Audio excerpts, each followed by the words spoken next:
Top of the morning, Dan, and in for Amy J this morning, Charles Thomas, former ABC7 political reporter. Yo, Charles, your former employer, ABC7, had this story about crime in Chicago. Another new angle, new and exciting angle. It seems like every passing day there's a new and exciting angle that speaks to the general lawlessness and endemic violence in the city. This directed at postal workers. Take a listen. January 5th, 2023, this veteran letter carrier says a man held a gun to her head as she made deliveries in Chicago's Roseland neighborhood. What does he want from you? The keys. Letter carriers say the keys, known as arrow keys to so-called cluster boxes in complexes and buildings, have made them desirable moving targets. Is that arrow key worth your life? No, it's not. They can have it. I have to go home to my kids and my family. Did you give it up? Yes, I did. Without a doubt. It keeps getting worse. According to data obtained from the United States Postal Inspection Service, Chicago postal workers faced nearly double the number of robberies than the year before. In 2018, USPIS recorded just 2 postal employee robberies in Chicago. By 2022, 32 postal employees were robbed on their Chicago routes, and 2023 was far worse. 57 Chicago postal workers were robbed, many at gunpoint. We have no protection out there on the streets. As the local union president representing letter carriers, Elise Foster's phone is constantly pinging with personal alerts like this from her members under attack. We need funding. We need more prosecution. We need more police patrols on the streets and the communities. We need more funding. We need more police. We need more prosecution. Man, so that's why my mail doesn't get to my house, and that's why my letters never get to the IRS. Can you believe that? They screwed up a check I sent to the IRS. Never got there. Yeah, maybe that check was stolen and endorsed over to somebody else at the local currency Stolen exchange. By whom? I don't. A justice-impacted individual. Yes, Perhaps there's a lot of justice-impacted individuals roaming the streets, so that's sort of the problem. And you have these. I don't want to say professional burglary crews because they're not so professional. These are not master criminals, but what you have is your roving gangs of droogs, something out of Clockwork Orange, who say, "Yeah, why don't we go after the postal workers and we'll take their keys into their cluster boxes and we'll steal whatever we can steal and finance our lifestyles that way. It's easier than doing, a couple of 3 dozen carjackings a month or some other criminal program like that. But Dan, that's how they think. Yeah, that's how the bad guys think. They say, "Hey, that's a pretty good scam." What's a soft target? Yeah, soft target. I can get away with that. All I get that arrow key, and I'm in business. And they like to operate to strength in numbers. Listen to this story. And, I know this jewel. This is the jewel in South Loop by Wabash and Roosevelt. You know that jewel. I know it very well. Kevin Kinn is an Iraqi war veteran. And this is what happened. This has served our country honorably. And this is what happened when he went to do a little grocery shopping in the South Loop. The attack left him with headaches and nausea, injuries to his wrist, elbow, and knee, and a feeling of disbelief. I was just trying to get in the store, minding my own business. The next thing I know, just all hell break loose. 41-year-old Kevin Chin says he was kicked and punched to the point of briefly blacking out by a large group of people at this South Loop Jewel Osco. It was a vicious attack, something that I never thought I would experience in my life. Police say it happened Tuesday night around 11:30 at the Jewel at Wabash and Roosevelt. Chin says as he entered, he had to maneuver around a female shopper who was exiting with a cart. And he says for some reason that woman sucker punched him. It was just one person to start with, but out of nowhere, there were 7 or 8 people just kind of ganged up on me. Some from the front, some from the back. Chin says during the beating, he fell and hit his head. The attack interrupted by a bystander, allowing Chin to run and call police. He was taken to Stroger Hospital. Chin, who says he served in the Iraq War with the U.S. Marines, says he's fortunate he wasn't hurt worse.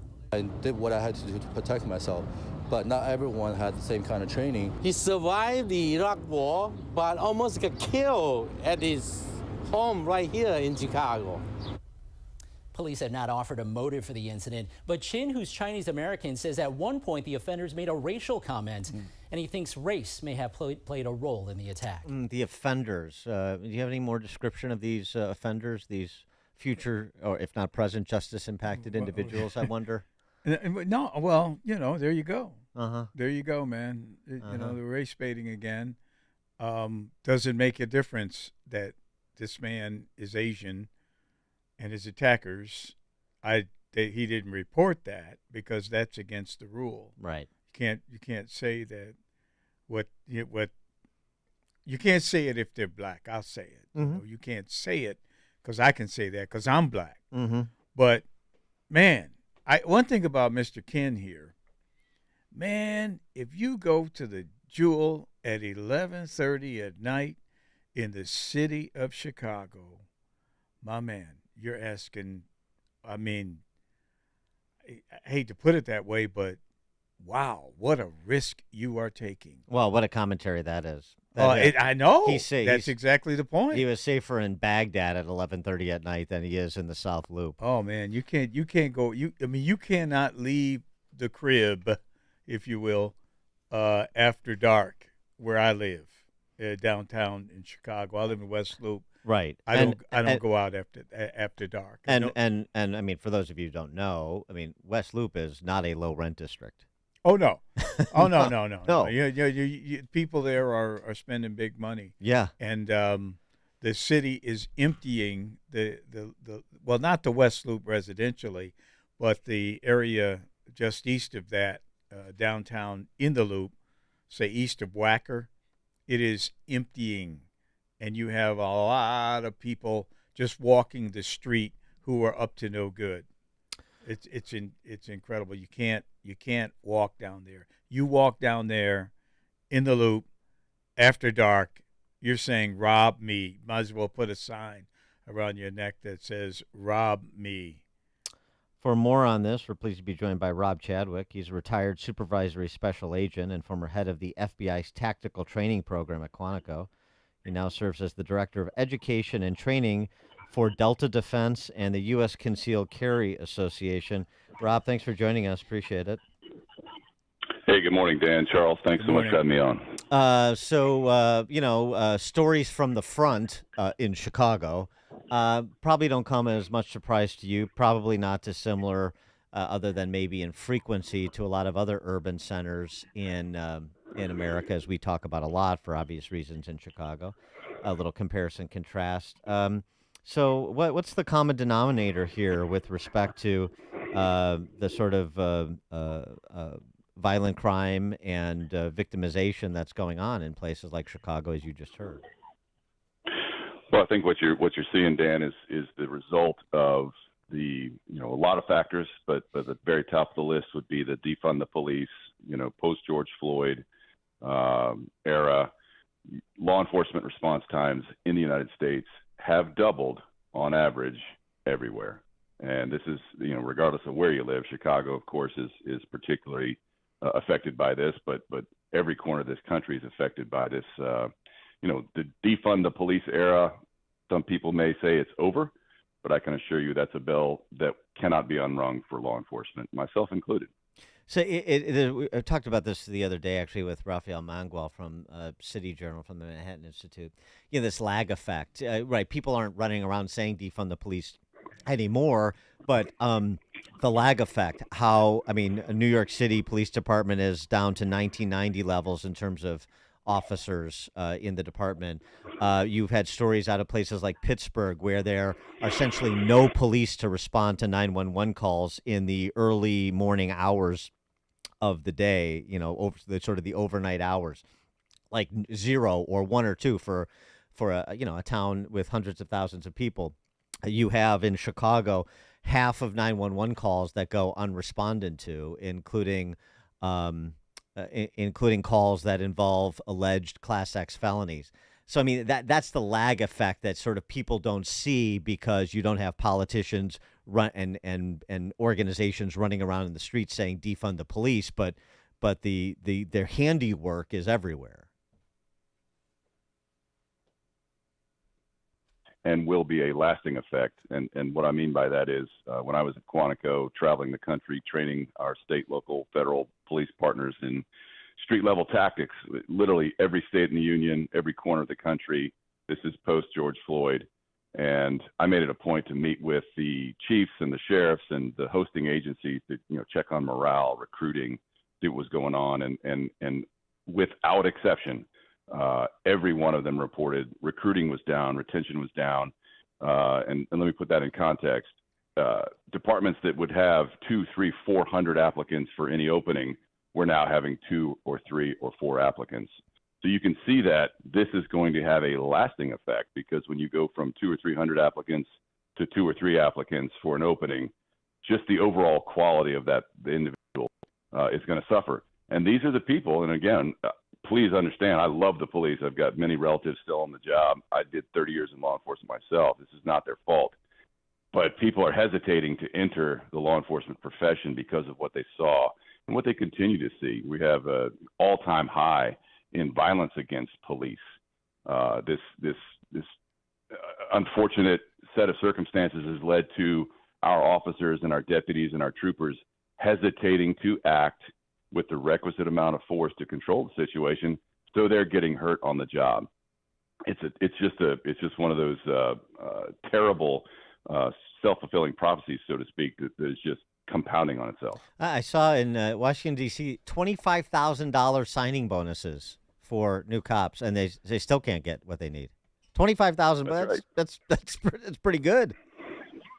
It is very good, and yet, I was at a law enforcement conference just recently, and one of the speakers got up, and you're talking hundreds of officers, very, very experienced officers, and I myself had a tremendous career, loved every minute of it. But the speaker asked this room full of experienced officers, who here would encourage your child to enter law enforcement? And I would say less than 5% of the hands went up, which is devastating to think about. These are law enforcement families. Rob, this is Charles Thomas here.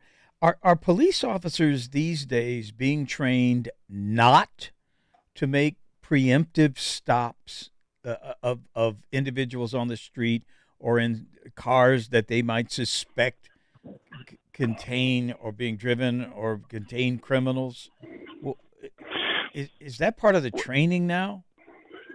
Well, it's important to remember that all police are governed by our constitutional rights. And so an officer anywhere has to have reasonable suspicion to make a stop.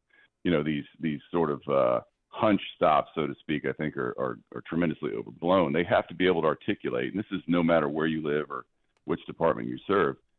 Ultimately, that officer has to articulate, why was it that you chose to stop this person, depriving them of their freedom for a certain amount of time. Now, what I will say is I think what you're seeing is law enforcement pulling back. There is a retrenchment of law enforcement who are, now understaffed. And another thing to remember, most law enforcement agencies are at least 20, some 30 and 40% understaffed at any given time. So you have less than the optimal number of officers on the street at any given time to respond to crime. That is also leading to a lack of opportunity for those same officers to go to training. When you have to choose between going to training and staffing the street to protect the citizens, you obviously are going to go staff the street. So training has taken a back seat, which again has a compounding effect over time. So, maybe it's a long road back, but how do you reverse the disincentives, the unattractiveness currently to go into law enforcement for people who are otherwise inclined to be interested in law enforcement? I suppose one of the ways that you don't do it is what we saw in Washington State, where the person in this country illegally charged with killing a state trooper while driving drunk just had his bond reduced from $1 million to $100,000. I suppose that's one of the ways you don't make it more attractive. But are there ways to make it more attractive? Absolutely, and let me start by saying this: it's going to be a long road back. And that road starts with ensuring over time that the community demonstrates its support for law enforcement officers. It has to start with that. We're all human beings, right? We all want to go home. We all have families. We all have careers. We all want to retire. And every single one of these officers has this in the back of their mind when they're considering, what they're going to do. Are they going to apply for this department? What is the community support? If I have to use force, in justifiable force in my job, is my community, is my department, are the politicians that run my community going to stand behind me? Because ultimately, it's usually a fairly low-paying job with a lot of risk and a lot of health risks involved. Late night work, shift work, sitting in a car, usually not the best diets because what's available at 3:00 in the morning. The quick pickup shop and donut shop, stereotypical stuff. And this takes a toll on your health over time too. So, again, it starts with community demonstrable support for these officers they feel comfortable. Again, ultimately they are serving their fellow citizens, and they have to believe those fellow citizens have their back. Rob Chadwick, retired supervisory special agent, former head of the FBI's tactical training program at Quantico, now serving as the director of education and training for Delta Defense and the U.S. Concealed Carry Association. Rob, thanks so much for joining us. Appreciate it. Thanks so much for the opportunity. Rob joined us on the Turnkey.pro answer line.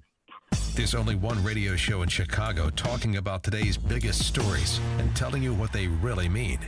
That show is this one, Chicago's Morning Answer on AM 560, The Answer. Are you turning 65 and thinking about Medicare? Or are you over 65 and haven't enrolled yet because you still have coverage at work?